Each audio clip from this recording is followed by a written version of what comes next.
being called the broadest rewrite of Wall Street rules since the 1930s, legislation that's set to overhaul the country's financial system by demanding that Wall Street follow new and stricter rules.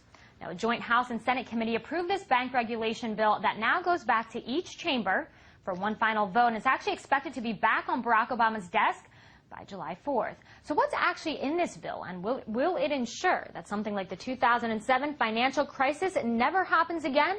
Well, joining me to answer those questions, Gerald Celente. He is the director of the Trends Research Institute over in New York. So, Gerald, Representative Barney Frank says, quote, "The cartoons are over. We're about to get into the double feature."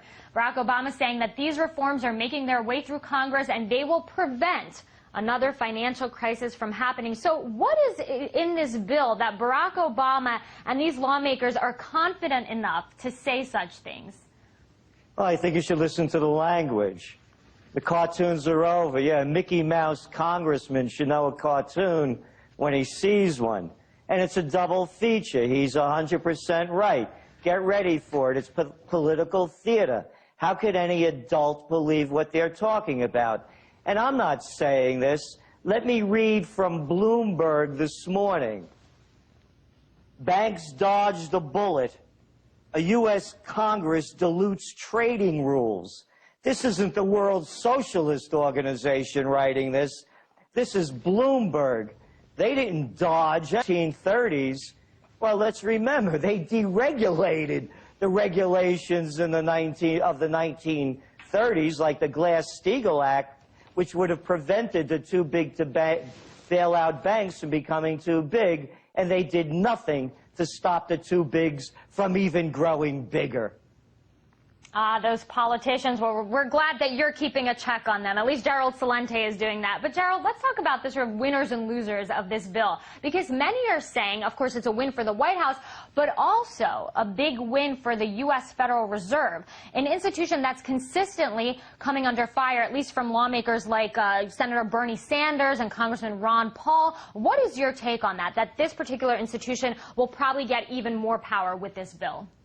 Well, they are getting more power. As President Obama bragged about the great Consumer Protection Act put into place, look who's overseeing it. The Federal Reserve. Oh, great.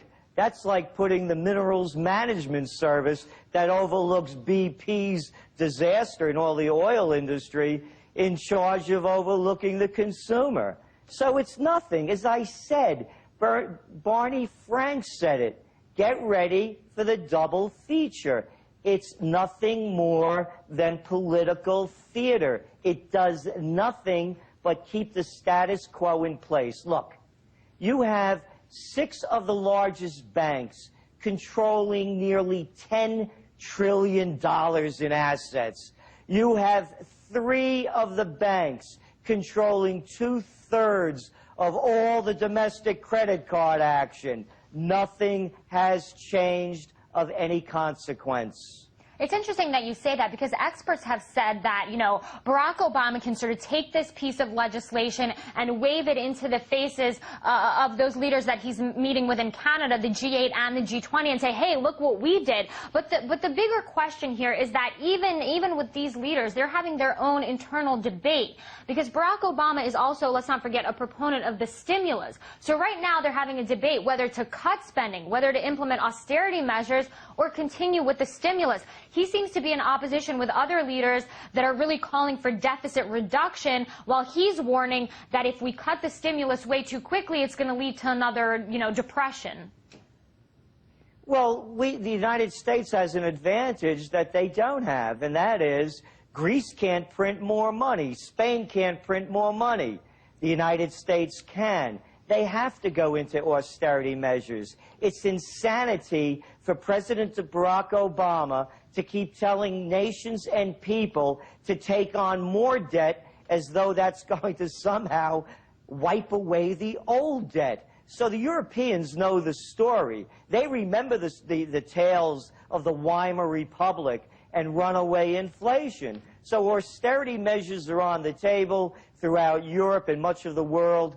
In the United States, they're going to try for more stimulus. It's not going to work. The game is running out. As we said, before the clock strikes 2011, the whole world will know that the crash of 2010 has occurred.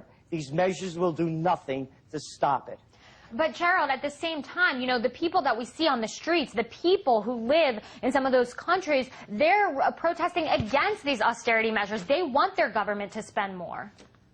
It's not that they want the government to necessarily spend more. They don't want to be taxed and penalized to pay off the bad bets of the banks. That's what that's all about. The banks rack up the big losers, and the little people have to pay them off. It's the same as with the too big to fails. The too big to fails are being saved by the too small to save. That's what that's about. Or the small people, as that BP chairman likes to refer to those people as. But, Gerald, let's talk about this in light of the jobs bill that was pretty much killed in the Senate. You know, I want you to talk about these two bills. Why does one pass and one doesn't when the unemployment numbers are so high? I mean, people do need jobs. And like you said, you know, the spending is getting out of control. But to the American people, they're looking to feeding their families, and they don't have a job. So wouldn't it make more sense to sort of pass that rather than this Wall Street reform, if you say it makes no sense either because it's a non-reform piece of legislation, as you put it? Well, as we wrote, and this is going back to when the TARP bailouts began, history changed in the United States. And the headline now at Trends Journal was D.C. heist, Wall Street hijacks Washington. That's what you're saying. The country's being run by Wall Street. You look at the names, the people and the places, it's very clear. The little crumbs that they throw to the working people are just what you saw with Obama bragging today before he went to Toronto about the tough consumer protection legislation in this act that really does nothing. So it's just window dressing. So Gerald Celente saying that this Wall Street reform is not really a reform at all and that it might not change anything. Gerald Celente, director of the Media Trends Institute over there in New York. Thanks so much for your analysis today.